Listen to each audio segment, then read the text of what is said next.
10h10, estamos de volta com o CBN Campinas e agora a gente abre discussão de um tema muito importante com a professora Ângela Soligo, que é doutora da Faculdade de Educação da Universidade Estadual de Campinas, a Unicamp.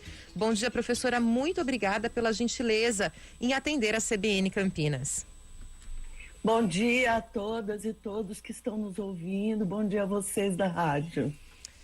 Professora, desde o ano passado, mas mais recentemente, essa questão dos alunos com deficiência em escolas regulares tem voltado à discussão.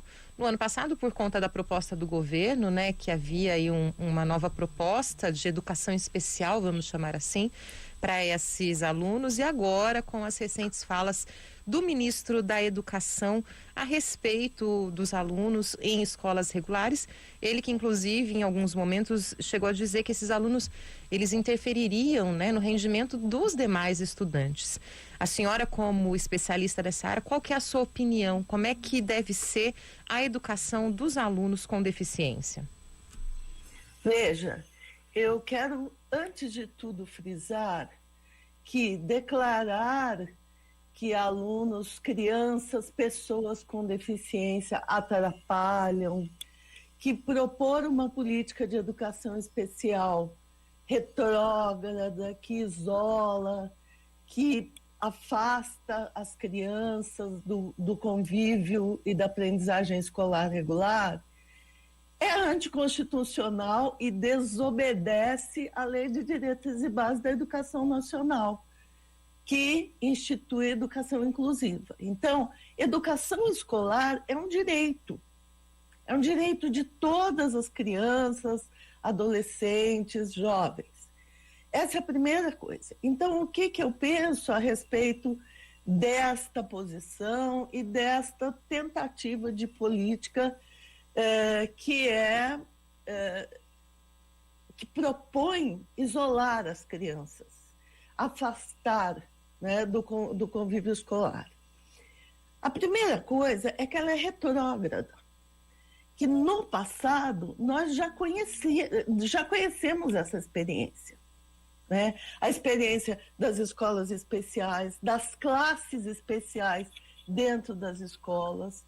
E o que se fazia era segregar, era tirar dessa criança a possibilidade da aprendizagem na sala de aula regular, do convívio com as outras crianças e tirar do conjunto das crianças a possibilidade de conviver com as crianças com necessidades especiais e de aprender também com elas. Então, veja, esta política já é conhecida e mal sucedida. Ela não promoveu o desenvolvimento das crianças e jovens com necessidades especiais, ela não promoveu a aprendizagem e ela impediu a todas as crianças de aprenderem umas com as outras. Ao contrário, a política de inclusão que se estabelece a partir de 1996, é claro que ela foi um desafio. Por quê? Porque precisávamos preparar o corpo docente, a equipe escolar, para realizar esta inclusão da melhor maneira possível.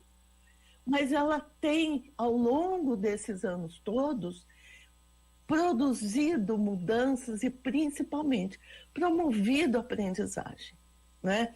Promovido aprendizagens para as crianças com necessidades especiais e para todas as crianças. Ao contrário do que diz o ministro, essas crianças e jovens não atrapalham, né?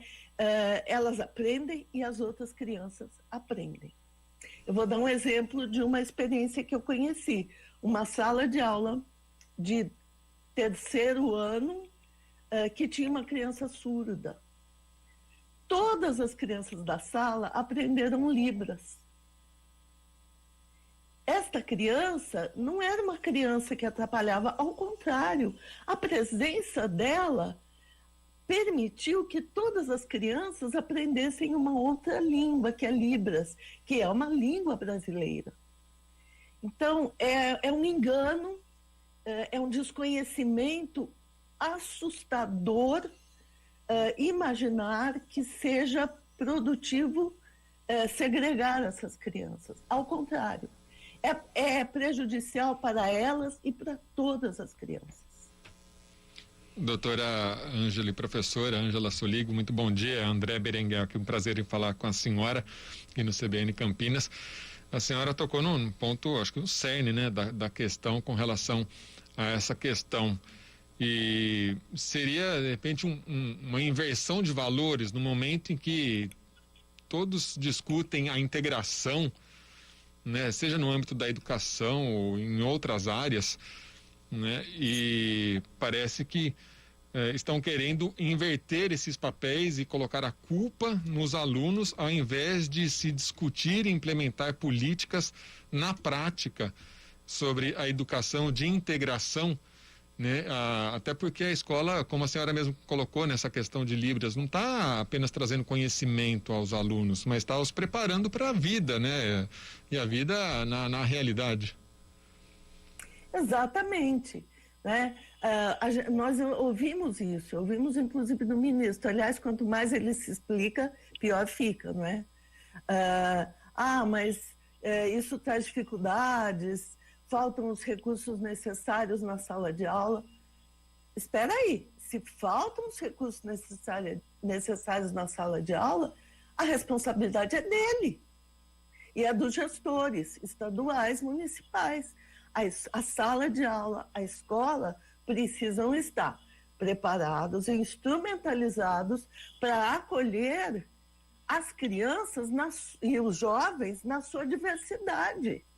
Se faltam recursos, a responsabilidade é dele, não é da criança com deficiência, não é da pessoa com deficiência. A criança, o jovem, a pessoa com deficiência tem direito de estar na escola. E se há dificuldades, a dificuldade está na estrutura que não está adequadamente preparada para recebê-la, né? Então, há uma inversão, sim, né? Essa criança tem direito de estar ali. E é obrigação do poder público garantir esse direito da melhor maneira possível. Garantir que a professora, o professor tenha condições de trabalhar com a diversidade, e aí entra a questão do número de alunos por sala de aula, né? O tipo de sala de aula, o tipo de instrumental que está ali, de material, os apoios. Isto é responsabilidade do poder público, não é da criança nem da família da criança, né? Então é uma inversão e a gente precisa perceber essa inversão, não é? O Estado não pode querer fazer economia com a educação, como tem feito, né? Tirando, inclusive, incentivos à educação, penalizando a pessoa com deficiência. E essa visão de que a pessoa com deficiência não tem condições, não vai aprender, atrapalha, é a visão capacitista, né? que seleciona quais são as capacidades que de fato são valorizadas, e é uma visão excludente, né? As experiências que nós conhecemos são contrárias a isso. É de como essas crianças e jovens aprendem, se desenvolvem e ensinam também, né? Então, não podemos negar essa realidade. As Olimpíadas, as Paralimpíadas estão aí, mostrando quanto é possível desenvolver desde que haja oportunidade. A escola é uma oportunidade e é um direito. A senhora está falando, né, desse direito, e é importante que eu acho que isso fique claro para os nossos ouvintes e internautas, que de fato hoje a legislação que vigora no país, né, obriga todas as escolas, inclusive da rede particular, estadual, municipal, a fazer a inclusão dos alunos com deficiência. Não é um favor, né? Essas pessoas com deficiência têm os mesmos direitos, porque são pessoas como qualquer outras, inclusive de frequentarem as escolas regulares. Neste momento, a legislação diz isso, né, professora? Exatamente, a legislação diz isso. Elas têm o direito de estar na escola regular, não é um favor, não é uma concessão, não é benevolência. É direito, e direito se exerce. Direito não se discute se quero ou não atender. Direito se exerce e se respeita. É isso mesmo. Tá? E acho que é importante uma coisa que pode parecer... Claro, as pessoas em geral não têm obrigação de conhecer teorias e pesquisas, mas é importante as pessoas saberem que todas as crianças aprendem com essa convivência. Eu vou contar uma experiência que é de uma das minhas filhas, quando estava acho que na sétima série. O grupo delas, né, queria fazer uma pesquisa sobre preferências musicais, queria fazer na cidade. E elas queriam ir de ônibus ao centro da cidade. E aquela preocupação, mas como é que vocês vão? Vocês vão de ônibus, vão sozinhas? Eu estava na escola e peguei essa conversa, né? E aí elas disseram, não, mas o fulano, né, eu vou chamar de João, para não nomear o João, que nos ensinou. Ele ensinou qual é o ônibus que a gente pega, onde pega e onde desce. Esse menino João era um aluno síndrome de Down, que era da 8ª série, do 8º ano. Ele sabia uma coisa que minha filha e as outras meninas não sabiam. Ele sabia de ônibus, da casa dele à escola e da escola ao centro da cidade.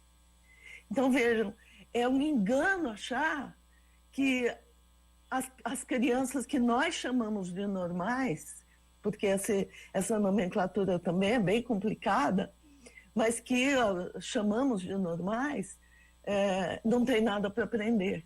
Essa convivência mostra que todos aprendem.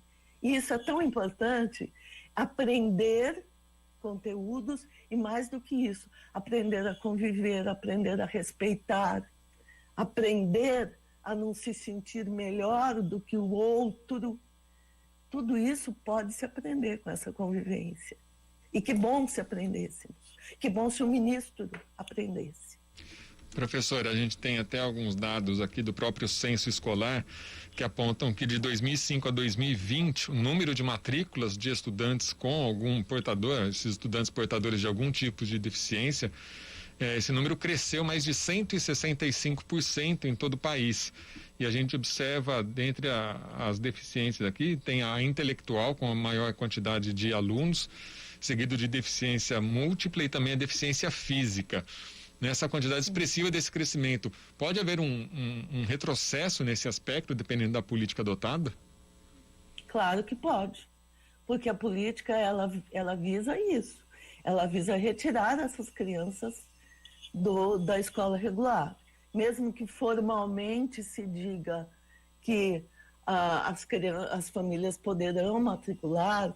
Quando você institui uma política de segregação, quando você tira incentivo da escola pública regular, incentivo, investimento financeiro, e joga nas instituições, organizações sociais que têm caráter privado, para dizer que são elas que estão preparadas para ensinar, você está, sim, conduzindo, né, as crianças e as famílias para esses outros lugares, que são os espaços segregados, né? Nós podemos até reconhecer que há várias organizações sociais que prestam um bom trabalho, mas esse bom trabalho, ele precisa ser assessor a mais, complementar a educação regular, caso necessário. Ele não pode substituir. E se seguirmos essa tendência, essas organizações vão substituir e a criança vai perder o direito de conviver com todas e todos, né? A gente não pode perder isso. Professora, a gente tem, claro, que muitas participações dos nossos ouvintes e internautas sobre esse tema, porque é um tema muito importante. Vou trazer duas aqui nesse momento. O Ricardo Ferreira, ele diz: tem um filho com autismo grau severo. Ele nunca foi bem recebido na tal inclusão. Paga uma escola especial, pois acredito que esses programas de inclusão só existem no papel. No mesmo sentido, a Karina Luna diz que ela tem um filho com deficiência e ela está há 7 anos lutando toda semana. A criança faz acompanhamento com psicopedagoga, com psiquiatra, faz uso de medicação para ansiedade, mas que ela já recebeu muitas ligações da escola por ter sido suspenso. Ela se sente aí que tem um preconceito ainda em relação à escola e por fim ela fala que alunos e família precisam andar juntos. É de fato uma situação que, como a senhora já trouxe aqui, mas gostaria que a senhora falasse um pouco mais, também tem a ver com a preparação e os recursos das escolas, né? Que esse também é um desafio ainda, porque carece inclusive de investimento, né, professora? Exato. Primeira coisa que eu quero dizer é o seguinte: nós precisamos entender a posição das famílias, porque as famílias querem o melhor para os seus filhos. Ninguém quer ver o seu filho ser segregado, excluído, não ser bem tratado na escola. Então, é preciso primeiro ter empatia com as famílias. As famílias querem o melhor para os seus filhos. Mas muitas vezes não sabem a quem ou como recorrer para que a escola faça o acolhimento da maneira correta e adequada, não é? Por que eu estou dizendo isso? Porque recorrer, então, às escolas especiais, recorrer a atendimentos vários, médico, psicopedagógico e psicológico, são recursos que a família utiliza para proteger os seus filhos, certo? Então, vamos tomar cuidado para não jogar a culpa na família, né? Ou é a criança ou é a família? Não, né? O que é preciso é que se entenda é que a responsabilidade está na escola e mais do que isso, no poder público, né? Então, é preciso garantir boa formação para docentes e equipe escolar para que sejam capacitados para receber, acolher e promover a aprendizagem dessas diferentes crianças, e é preciso que o poder público garanta os recursos, a estrutura, o pessoal de apoio, né? Garanta tempo para que esse corpo docente se qualifique, né? Para que recebam adequadamente essas crianças, né? E é preciso que a sociedade, e aí digo as famílias, não, das crianças com necessidades e todo mundo, cobrem do poder público, cobrem, não é? Cobrem, comecem a cobrar do ministro. Senhor ministro, em vez de querer segregar as crianças, faça o seu trabalho e garanta os recursos, né? Isto é que é importante. Professores bem formados, escola bem aparelhada, né? Para que essas crianças, de fato, tenham seu direito respeitado. Essas crianças têm direito a serem respeitadas, têm direito de serem acolhidas e as famílias precisam cobrar. Cobrar da escola, cobrar do poder público, né? Proteger, sim, seus filhos, sempre, mas proteger o direito deles, né? Não vai promover